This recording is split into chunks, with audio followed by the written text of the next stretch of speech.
Hello friends, if you have money sitting in a traditional IRA, a 401k, or a Roth IRA, and you are somewhere in your late 50s or 60s right now, what I am about to show you is very likely already affecting your retirement savings without your knowing it. Somewhere right now, someone in their early 60s is pulling money from their Roth IRA, completely confident it is coming out tax-free. They are past 59 and a half. They did everything right. And then in February, a tax form arrives in the mail. Their Roth withdrawal is listed as ordinary taxable income, an unexpected bill on money they already paid taxes on once.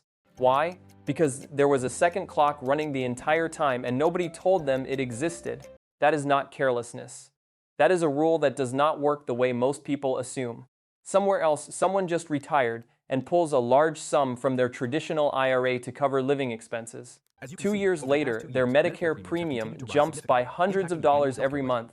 That IRA withdrawal, sitting 2 years in the past, had quietly fed into a surcharge calculation called IRMA, the income-related monthly adjustment amount.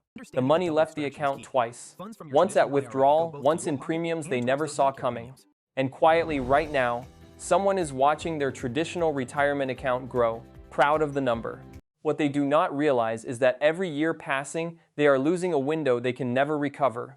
A window to move money into a tax-free Roth on their own terms. When the IRS forces withdrawals at 73, that window will be closed and the distributions will arrive on the government's schedule, not theirs. 3 people, 3 situations, all past 59 and a half, all believing they were handling things correctly.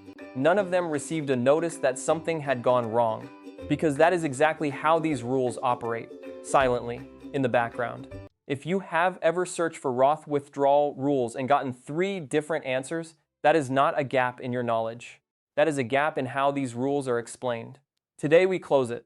We are going to walk through 5 specific things the IRS allows you to do starting at 59 and a half, along with the trap hiding behind every single one. We start at door number 5 and work toward the door that matters most. Door number 2, the one the financial world has almost no incentive to explain. Notice the odd precision of this age, not 59, not 60, but exactly 59 and a half, 6 months after your 59th birthday to the day. Quick context before we go any further.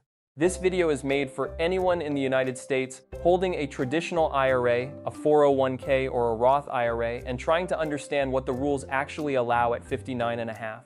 Everything here comes from publicly available official sources, the IRS, the Social Security Administration, and Medicare, and each source is named as we go. This is educational content only, not personalized financial tax or legal advice, and nothing said here is a promise of any specific dollar amount or tax outcome. Every situation is different. Before any major decision, speak with a licensed professional who knows your full picture. Now, door number 5. Before we start, one quick question. Has a Roth withdrawal ever come back more taxable than you expected? Or did someone actually explain these 5 conditions to you clearly ahead of time? Drop a yes or a no in the comments. I read everyone. Door number 5. For the first time since you began saving, you can take money from your traditional IRA or 401k without paying the 10% early withdrawal penalty. According to IRS publication 590B, taking a distribution before 59 and a half means the IRS adds a 10% additional tax on the full withdrawal amount on top of ordinary income tax. At 59 and a half per the IRS, that penalty ends. But the trap, the penalty disappearing does not make the money free. Every dollar pulled from a traditional account is still ordinary income in the year received. Take too much in 1 year and you step into a higher tax bracket. And near Medicare age, those withdrawals feed the income-related monthly adjustment amount. Medicare sets premiums based on income from 2 years prior, so a large withdrawal in your early 60s can quietly raise your Medicare premium 2 years later with no warning at all. Before today, did you know this penalty simply vanished at this age? Type yes or no below. Door number 3. If you have a Roth IRA, the earnings can come out completely tax-free and penalty-free, but only when 2 completely separate conditions are both true at the same time. According to IRS publication 590B, to receive a qualified distribution from your Roth, you must be at least 59 and a half, and your Roth must have been open for at least 5 tax years, both simultaneously. The 5-year clock starts on January 1st of the tax year of your very first Roth contribution. Not when you open the account, not each time you add money, but the calendar year of your very first contribution ever. Pause and write this down. Take the year of your first ever Roth contribution and add 5. If that date has passed and you are at least 59 and 1/2, your earnings qualify for tax-free withdrawal. If not, they do not, regardless of your age. Almost everyone focuses only on the age. That second condition is exactly where the unexpected tax bill comes from. To put a face on this, Carol is 62 and is an illustrative composite based on situations IRS publication 590B directly addresses. She retired from her school district at 60 and opened her first Roth at 58. At 61, she reached for those earnings, confident she was past 59 and 1/2. The 5-year clock had not yet completed. Those earnings came out as ordinary taxable income, a completely avoidable bill from missing one date on the calendar. Door number 1. Once your retirement accounts are accessible without penalty, you can use your own savings as a bridge, letting you wait longer before claiming Social Security. According to the Social Security Administration, for every year you delay past your full retirement age, your benefit grows by roughly 8% permanently, up to age 70. Cost of living adjustments then build on that larger base for life, and the surviving spouse keeps the larger benefit, so a bigger check also protects the person who may outlive you. The trap: bridging only works if you pace withdrawals carefully. Your Roth, once both conditions are satisfied, is the cleanest bridge source. Qualified Roth withdrawals do not count as income for Social Security taxation and do not factor into the income-related monthly adjustment amount calculation. Have you decided when you plan to claim Social Security, early, at full retirement age, or waiting until 70? Leave it in the comments. Door number 4. If you are still employed and contributing to your 401k, many plans allow an in-service rollover at 59 and 1/2, meaning you can move an existing balance from your employer plan into an IRA while still working. Most 401k plans carry a limited investment menu with fees that quietly compound over a large balance. An IRA opens wider choices and more flexibility for Roth conversion planning. The trap: the IRS requires a direct rollover, meaning the money travels from your 401k administrator straight to your IRA custodian without touching your hands. If a check arrives made out to you personally, the IRS can treat it as a taxable distribution. Confirm whether your plan allows this at 59 and 1/2, and confirm the move is a direct account-to-account transfer. Your HR department may not bring this option up. It belongs to you to ask about. Door number 2. This is the one.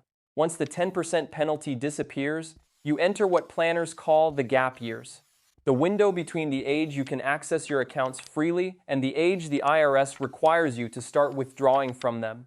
According to the IRS, updated by the SEACHER 2.0 Act, required minimum distributions from traditional IRAs and 401s must begin at age 73 for most people, or 75 if you were born in 1960 or later.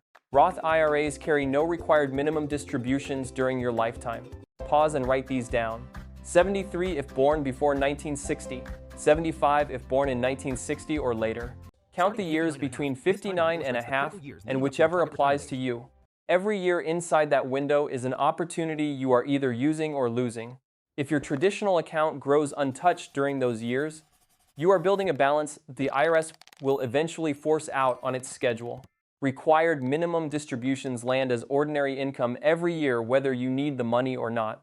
The Social Security Administration notes that up to 85% of your benefit can become taxable depending on total income, and those distributions feed the Medicare 2-year look-back for the income-related monthly adjustment amount.